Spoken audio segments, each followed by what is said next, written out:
Hai guys, perkenalkan, nama aku Arifah Faida. Hari ini aku akan mengajak kalian untuk jalan-jalan ke suatu tempat. Ada yang tahu? Jika kalian ingin tahu, tonton terus videonya.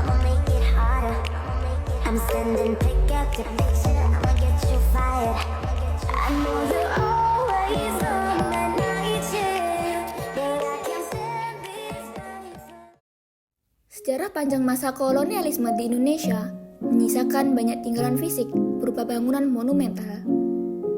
Benteng Van de Bosch merupakan salah satu bukti bangunan pertahanan imperium penjajahan bangsa Belanda di Indonesia. Meski benteng ini telah lama ditinggalkan, namun memori tentang imperium kolonial selalu terbayang di setiap sudut bangunannya. Nama Van de Bosch sendiri tidak asing bagi kita yang dikenal sebagai seorang gubernur Jenderal Hindia Belanda yang ke-43, yaitu Johannes Graf van de Bosch. Gubernur Jenderal Hindia Belanda ini memerintah antara tahun 1830 sampai dengan 1834.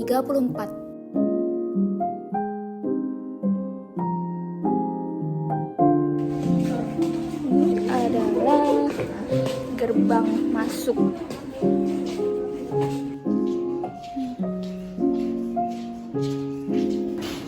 Benteng Van de Bosch atau juga dikenal sebagai Benteng Pendem terletak di Kelurahan Palem, Kecamatan Ngawi, Kabupaten Ngawi.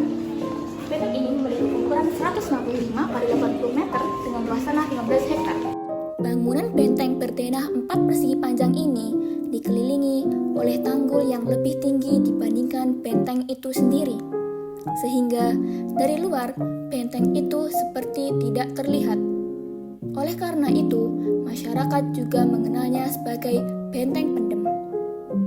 Jejak kolonialisme meninggalkan tinggalan arsitektur megah di pertemuan dua sungai yang mengalir di Kabupaten Ngawi, Sungai Bengawan Solo dan Sungai Bengawan Madiun, sebagai bentuk strategi rencana pertahanan.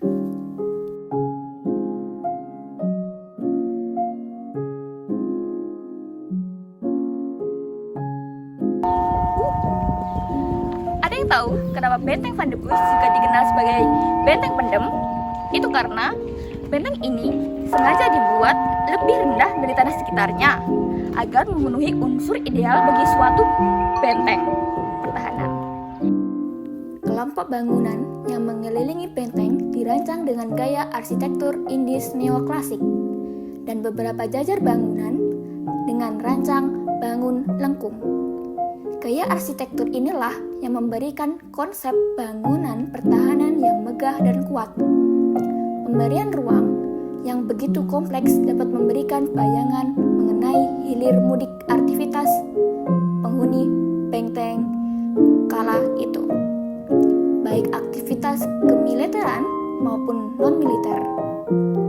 Pada masanya, bangunan benteng ini pernah dihuni oleh tentara Belanda sebanyak 250 orang. Benteng ini juga pernah menjadi tempat pengadilan dan kontrol untuk kebijakan tanam paksa pada tahun 1840 sampai 1860. Kendali dan kontrol beberapa pabrik gula di sekitar Kabupaten Ngawi juga dilakukan di benteng tersebut. Kemudian, pada tahun 1926, benteng tersebut pernah digunakan sebagai lembaga pendidikan negara khusus anak-anak. Hal ini diketahui dengan adanya tulisan LOG yang merupakan kependekan dari Lands of Fighting Gestage. Tujuannya adalah untuk mengasingkan anak-anak yang melakukan kenakalan. Selanjutnya, pada masa kedudukan Jepang, bangunan benteng ini digunakan sebagai camp internirar atau tempat penahanan pribumi maupun sisa-sisa prajurit Belanda. Tujuan kolonial Barat datang ke Indonesia awalnya tidak lain untuk berdagang. Namun, pada fase berikutnya, keinginan untuk memonopoli perdagangan menjadi sebuah ambisi untuk penguasaan sebuah wilayah.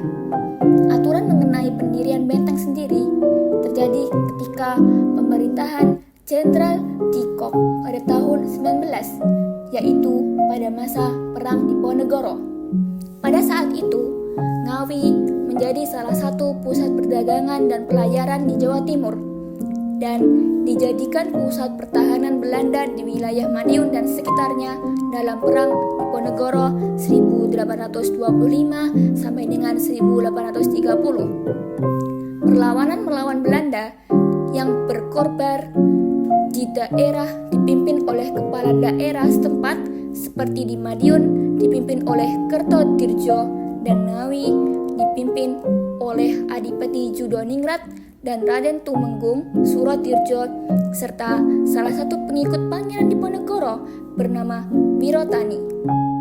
Pada saat itu, bila suatu wilayah telah dikuasai Belanda, maka akan dibangun sebuah kubu pertahanan berupa benteng-benteng kecil untuk mempertahankan wilayah tersebut. Sistem ini dikenal sebagai benteng Selsel. Sejarah benteng Van de Busch juga mengantar kita pada kekejaman sistem tanam paksa yang diterapkan oleh pemerintah kolonial Belanda. Tanam paksa ini menjadikan penduduk pribumi dihantam oleh bencana kemiskinan dan kelaparan. Kontrol terhadap sistem tanam paksa, terutama komoditas tebu, dilakukan di benteng ini, mengingat bahwa di Ngawi dan sekitarnya terdapat setidaknya 6 pabrik gula. Pemerintah Hindia Belanda membangun sebuah benteng yang selesai pada tahun 1845 yang diberi nama Benteng Van de Busch. Benteng ini dihuni oleh sekitar 250 tentara yang bersenjatakan bedil, 6 meriam api, dan 60 orang kavaleri. Dipimpin oleh Johannes Van den Busch. Pada tanggal 21 Januari 1945 hingga 30 Agustus 1945, Benteng Van de Busch berfungsi sebagai kamp sipil khusus tawanan perang pria dan anak laki-laki berjumlah 737 orang. Informasi lain mengatakan bahwa pada bulan-bulan pertama tahun 1945, benteng ini digunakan untuk menahan pria dan anak laki-laki Indo-Eropa yang menolak untuk bersumpah setia kepada penguasa Jepang. Mereka ditahan di dalam benteng, di mana mereka hidup di bawah rezim yang keras atau kejam. Setelah Jepang mengalami kekalahan, para tawanan tersebut kemudian dibebaskan. Dan konon, salah satu utusan Pangeran Diponegoro Kiai Haji Muhammad Nur Salim memiliki kekuatan kebal dengan peluru dan senjata. Hal itu membuat tentara Belanda merasa terdesak dan membuat siasat untuk menangkap Kiai Haji tersebut dan menguburnya hidup-hidup di zona inti Benteng Van de Busch. Pasca kemerdekaan Indonesia, Benteng Van de Busch digunakan oleh Armet 12 Ngawi. Lalu alih status Armet 12 Ngawi ke pemerintah daerah Kabupaten Ngawi. Cukup sekian vlognya. Terima kasih sudah menonton.